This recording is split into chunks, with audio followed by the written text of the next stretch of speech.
stress disorder. It's different from trauma in that you have bad, horrible things that happen in life. Some people do well with processing through it. They have supports, they have coping skills. For some reason, they're able to get through it better than people with PTSD. My name is Jarosz, and I am considered a therapist 3. I have my master's in social work, and I'm a licensed independent chemical dependency counselor as well. Folks with PTSD have lasting symptoms. They go through different things. One is they may have intrusive thinking, bad dreams, flashbacks, or they actually feel like they might be in that situation. Another is avoidance. They may try to push it down, avoid anything that has to do with it, whether it be a place or a person. That can be challenging for sure because you can't avoid everything. They may isolate and detach because of it. The way they think about themselves and others may change. They may think of themselves as bad. They might also think that they are not safe. And then there is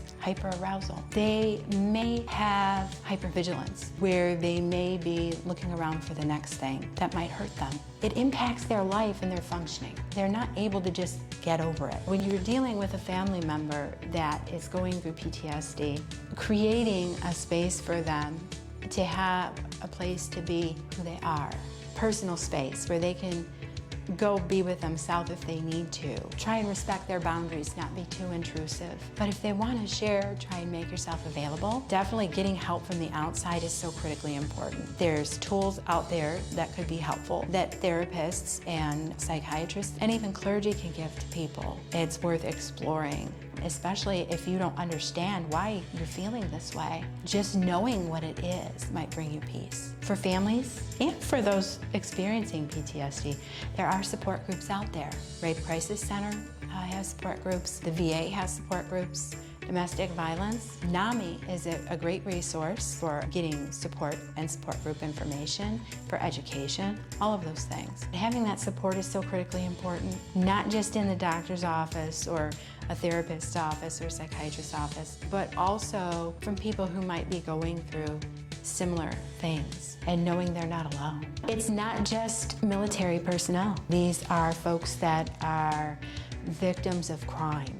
They're folks that have been in terrible accidents. They're children. They're people in domestic violence, people who've experienced sexual assaults. There's all kinds of things that can cause this to happen.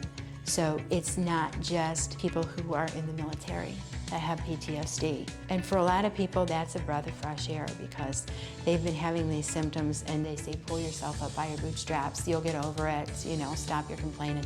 They don't realize how heavy it really is and how difficult it really is because they're associating it with what they used to call shell shock back in the day. This wasn't even part of the DSM-5, which is our Diagnostic Statistical Manual, where we get our diagnoses, until I believe it was 1980 or the mid-80s. So this is fairly new. We're still learning. Research is still going. There's so much more to know. And this is such a broad topic, talking about how it affects the body and the brain. There's so much more to know.